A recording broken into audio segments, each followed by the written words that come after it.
Hey, are you there, little one? You're free right now, right? Or are you still up to your neck in those dishes you're always washing? Remember when you used to dream of becoming a famous chef? With a restaurant, you could put all those fancy plates in this town to shame? Good evening, Esther. It's pretty late right now, so if you have business with me, I'd appreciate it if you could keep it short. There's a whole lot of work to be done in the morning, and unlike some people, I actually have a job to go to. Wow, I see you're just as cold and abrupt as ever. Lost all that youthful spark, haven't you? Remember when you used to greet me with a hug and a smile no matter what time of day it was? Sorry, I don't mean to come off as rude, but I was literally just about to go to bed. There's a big presentation at work tomorrow, and I need to be sharp. Besides, I'm not much of a phone person. That's a surprise. It's often said that there's no rest for the wicked, but I guess you must have reached some extreme level of wickedness that you completely ran out of energy. Or maybe you're just too busy counting your ill-gotten gains these days. Listen to me, Esther. I thought I made this pretty clear before, but we are not nearly as wicked or poor as you seem to think we are. I have no idea where you get this stuff from. Maybe you've been spending too much time with those gossipy hens down at the bingo hall again. Where do I get it from? Isn't it obvious? All it takes is one look at peeling wallpaper on that rickety porch to know you're not exactly living the high life. I'd have to be blind or mentally handicapped to think you had money. I made this clear before as well, but it obviously went straight in one ear and out the other. We're currently having a new house built on some land we bought out by the lake, which is why we're temporarily renting out this, shall we say, charming but rustic place. My husband and I decided there was no sense in splashing out on something fancy when we're only going to be here for a couple of months at best, which is why we looked for something on the budget-friendly side. If that's true, then you should tell me where this house you're supposedly having built is, like I've been asking you all this time. I'd believe you in a heartbeat if I could prove that what you're saying is true, but you refuse to tell me anything, no matter what. Is there something you're hiding, Melina? Something that wouldn't exactly make for good gossip down at the bingo hall? What's the point? Telling you wouldn't make any difference. You'd only come up with another way to be a perpetual thorn in my side. So I'm not going to bother wasting my breath. What on earth are you talking about, dear? Come on, just tell me. Is it some kind of mansion with a swimming pool and a tennis court? I always knew you had big dreams, Melina. No. In any case, there's no way you'd be able to get there anyway. You haven't driven in years, and besides, it's a bit of a trek. How do you know I wouldn't be able to get there without even telling me? Oh dear, you sure could be dense sometimes. Don't you remember what your old friend Esther is capable of? Back in the day, there wasn't a place in town I couldn't get to if I set my mind to it. I have no interest in telling you in the first place. Besides, you wouldn't believe me even if I did. Excuse me? Don't you dare turn your back on me like that, young lady. We're not done speaking. There's more to be said, and you're going to listen to every word of it. No, you'll have to excuse me. I'm going to sleep now. My pillow is calling my name, and the exhaustion of seeping into my bones like fog. Honestly, Esther, this conversation has felt like wading through waist-deep mud. Hey, I'm not done speaking to you. Don't you dare hang up on me, Melina. This isn't over. Don't you think for a second that you could just shut me out like some bothersome fly? I can barely keep my eyes open. I think you must be sending me to sleep with your negativity. It's like a powerful lullaby sung by a voice dripping with envy. Honestly, Esther, I couldn't continue this conversation even if I wanted to. My brain feels like mush, and my eyelids are drooping like wilted flowers. Good night, Esther. Sleep well if you can manage it. Wow, you could be so boring, Melina. Have you always been this dull, or is it a recent development brought on by your unfortunate circumstances? But I guess that's what happens when you let your life ground you into dust. You lose your spark, your fire, and that's all left in a monotonous drone. But I guess you're a poverty-stricken loser with nothing to do but wash dishes and dream of a life you'll never have. I guess it's only normal to end up being bored living a life like yours. You know what? I'll be kind and let you off the hook, because I pity you. See ya! But don't think for a second that this conversation is over, Melina. We'll talk again soon, and next time you won't be able to escape so easily. Melina! Melina, pick up the phone, would you? This is important. Don't you want to hear about the fantastic opportunity I have for you? You know, since you're always complaining about having nothing to do and all that free time hanging heavy on your hands. Ugh. Esther? Is it really that late? Look, whatever it is, I'm swamped right now. Between the reports due for work and the mountains of laundry that seem to multiply overnight, I can barely catch my breath. But if you don't take this on now, it'll be a very awkward situation. I'm counting on you, dearie. You know, I wouldn't ask if it wasn't absolutely crucial. Besides, a change of pace from your usual routine of staring at the wall might do you some good. I appreciate the sentiment, Esther, but I'm not taking on anything else right now. My to-do list is longer than my arm, and the last thing I need is something extra to add to the chaos. So, hey, listen to this. I'm going on holiday to Hawaii soon. Palm trees and sandy beaches, the whole shebang. A relaxing escape I desperately need after all this stress with the house and everything. Sounds lovely, Esther. But honestly, I don't care about your vacation plans. Whatever it is you want me to do, the answer is no. Or rather, I literally can't. Because, like I said, I am super busy catching up on a mountain of work that seems to have grown sentient and keeps multiplying on my desk. Hold on a second. Don't hang up on me yet. Here's the thing. I told the kids they're staying over at your house next week while I'm gone, so I'm counting on you for a little babysitting fun. Thanks in advance, dearie. Wait, what? What did you just say? When you say kids, do you mean your kids? Of course, who else's kids would they be? But also, absolutely not. Now, don't be hasty. What I mean is that my husband's on the other side of the country on a solo work placement right now. My folks live 6 hours away with a dodgy knee and hearing aids. So naturally, I'm going to rely on the person with the most free time on their hands. Except I don't have the most free time. In fact, I barely have any free time at all. Why would you go telling your kids something like that when I already told you? I can't help you with anything. This is completely out of the blue. Why are you telling me this now? Last time we spoke, you told me you had so much free time that it's all you do. All you do is sleep and complain about being poor. Don't you remember? I even offered some friendly advice about budgeting and getting a second job. I so did not say that. That's a complete and utter fabrication. Fine, if you're so busy, then tell me why.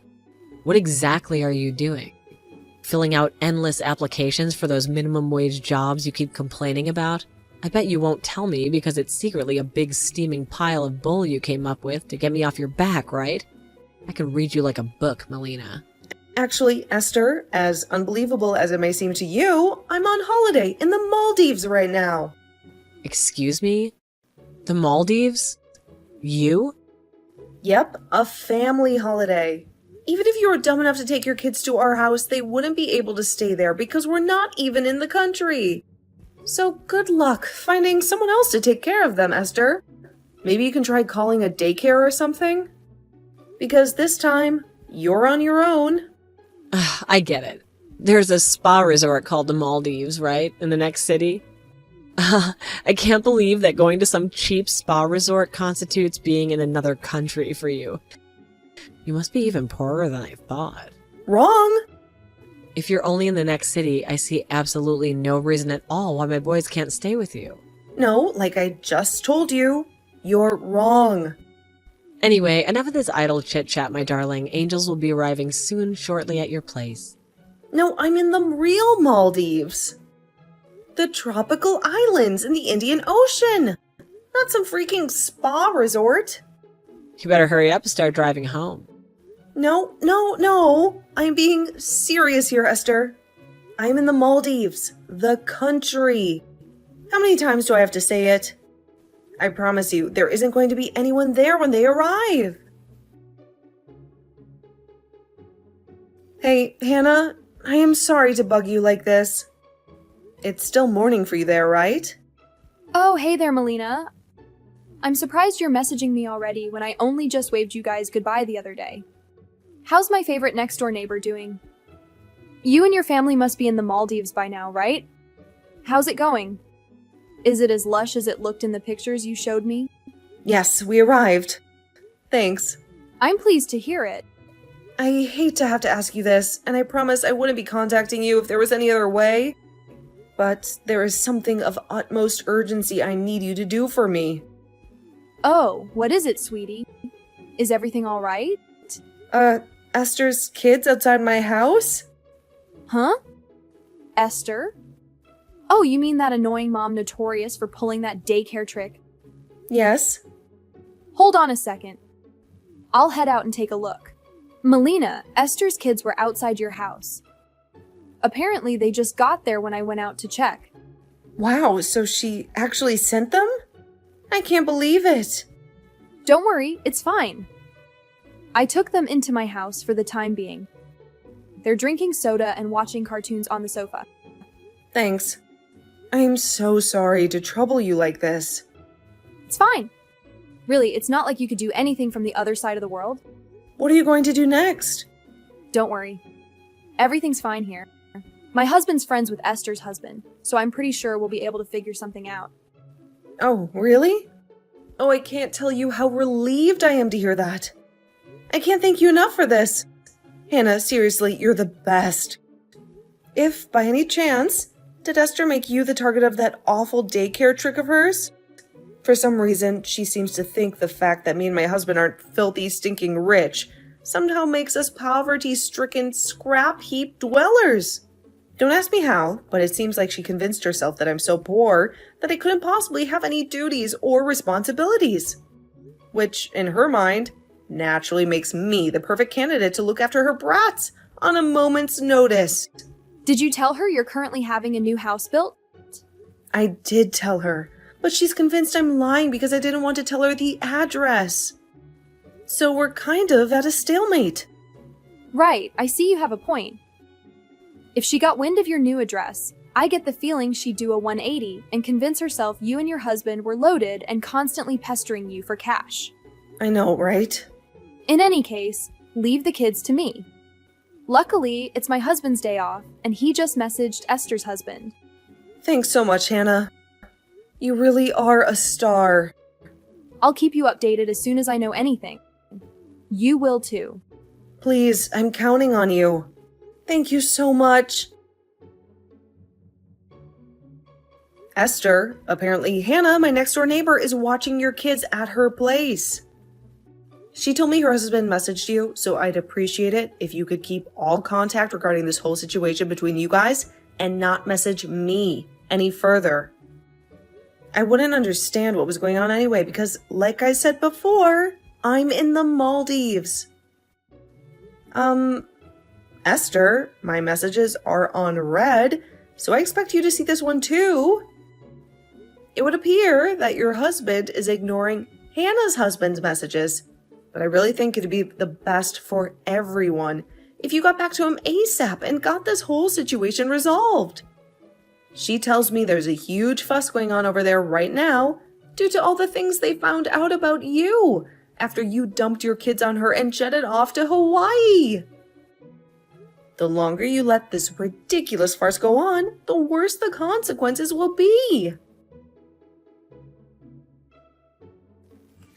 Yo, Melina. Welcome home, dearie. I'll be arriving at the station soon, so I'll stop by on my way back and pick up the kids. Oh yeah, I forgot to mention all those jumbled, incoherent messages you spammed me with while I was on holiday in Hawaii. What the heck was that all about? Have you been drinking? Did you seriously think I was going to panic and rush home after you threatened me like that? I get that you must have been desperate to dodge the responsibility of looking after my kids, but was there really any need to get aggressive? You're so sad and tragic.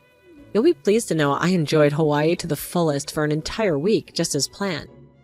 I'll be at your place in 30 minutes or so. So, be a darling, get the boys ready to come home. Melina, what the hell's going on here? There's a looking for new tenants signboard up outside your house. You insolent wench. What in the devil's name are you playing at? Don't you think for a second that you could just skip out on your responsibilities and leave me stranded like this? Well, well, well. Esther, look who finally decided to grace us with her presence. Welcome home. Where are my children? Don't play dumb with me, Melina. I know they're in there. I saw toys scattered all over the lawn when I pulled in.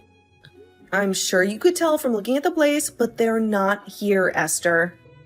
They haven't been here for weeks, have they? How could you be so irresponsible? My children! They're just little boys, Melina. They need their mother. Don't you have any maternal instincts at all? Irresponsible? Let's talk about irresponsibility, shall we, Esther? Because I made it pretty darn clear I wouldn't be looking after them while you were off on your little getaway, didn't I? Not just because you are on a day out at a spa resort in the next city is no reason for you to not come looking after my children. We made an agreement, Melina. You know, I had a dentist appointment today. You said you'd be happy to watch them for a few hours. A dentist appointment, Esther? Did I ever tell you I was at a spa resort? Did I even once mention where we were going? I think you might be getting a little confused. There's no way a sad, pitiable, poverty-stricken loser like you could even afford a vacation to the Maldives. Not in a million years. You're probably holed up in that house with a bunch of microwave dinners and instant noodles watching reruns of old soap operas all day long. Hurry up and give me my children back. Now! Now, Esther. There's no need to get all riled up.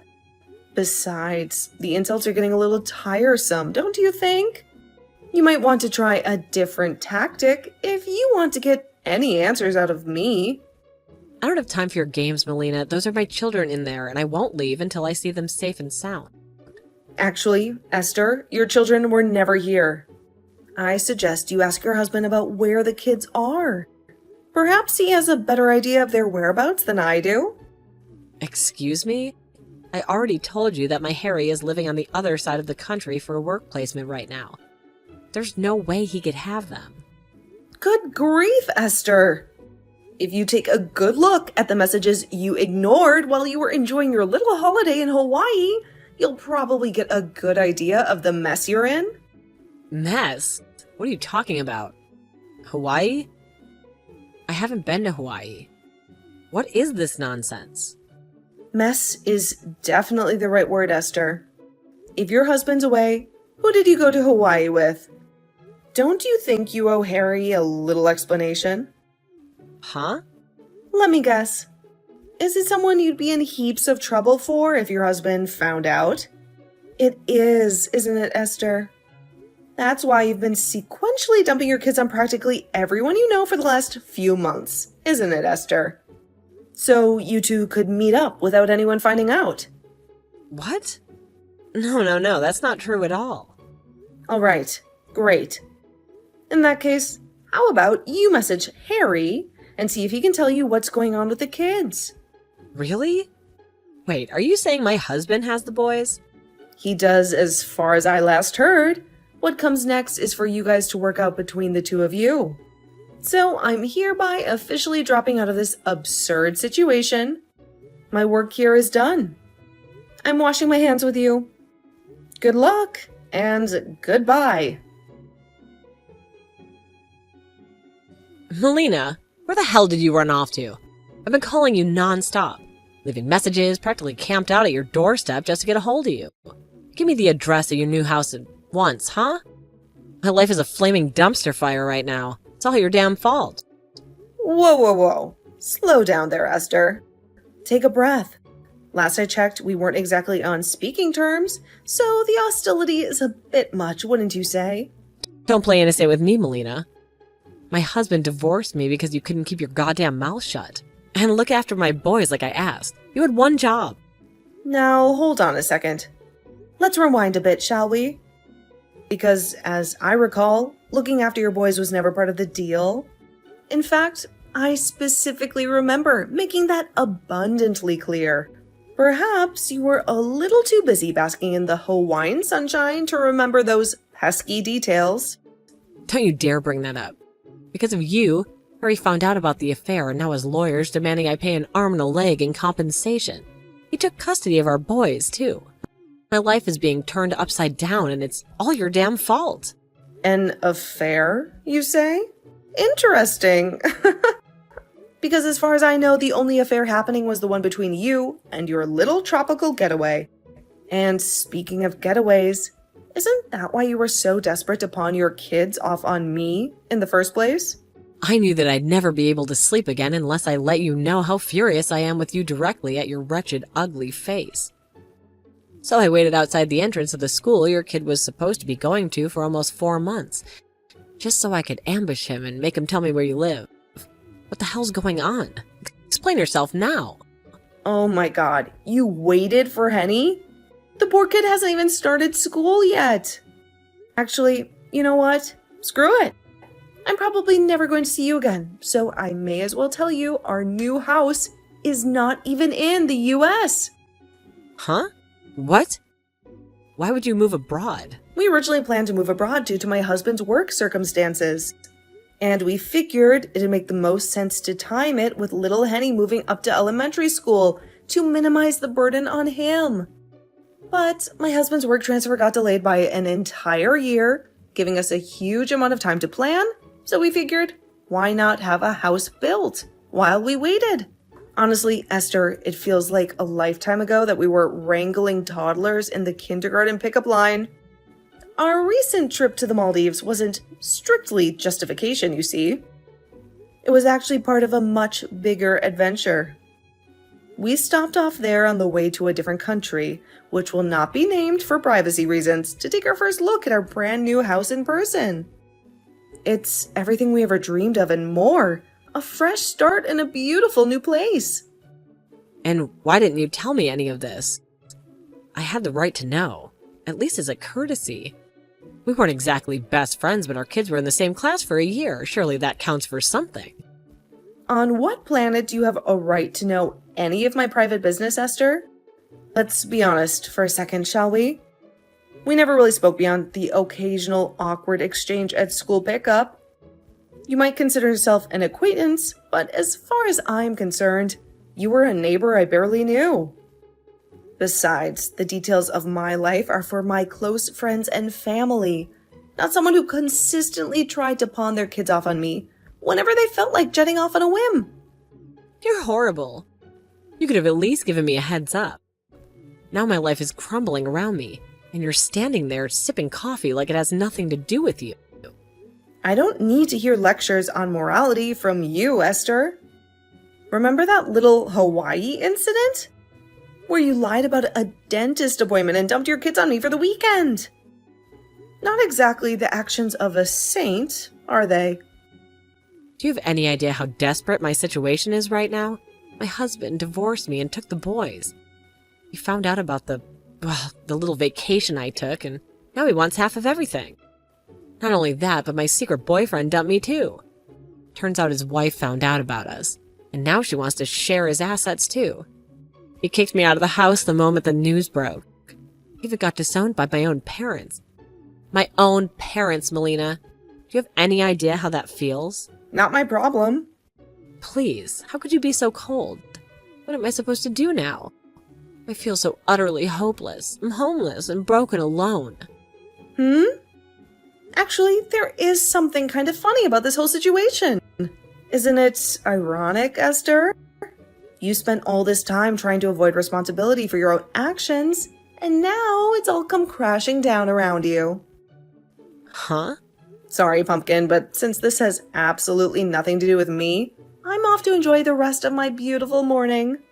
I have a brand new life to get started on, and, unlike you, I plan on facing it head on. Good luck, Esther. You're going to need it. No, wait. Please hear me out at first. You could at least let me share my troubles and give me a shoulder to cry on, couldn't you? I'm seriously in a bad spot right now. Melina, please. Good grief. I wonder why the hell that deranged woman thought I'd have any interest in listening to her stories and giving her a shoulder to cry on after she caused me and my neighbor the mother of all inconveniences. Despite the fact we were never even friends to begin with, her behavior was inexplicable right till the very end. As for what happened next, I heard this from Hannah, who, by the way, I would like to thank for being so amazing throughout this whole thing. Thanks, babe. You're the best. Anyway, I digress. It turns out Esther, having almost no money left at all, was forced to move into the smallest, most beat-up heap of junk apartment in the whole city. Isn't that a sweet irony? Apparently, it doesn't even have a bathtub. I'm told there's a bathhouse nearby, but there's an entrance fee, which, as things stand, she can't afford. Now, having not showered in at least a month, her transformation into a grimy cave troll emanating a smell so noxious and protrusive that passerby have to pinch their noses just to survive the encounter is officially complete. Astonishingly, she actually managed to land herself a job, but less surprisingly was fired during the first week due to her unique odor. Rumor has it that by this point, she's pretty close to being homeless.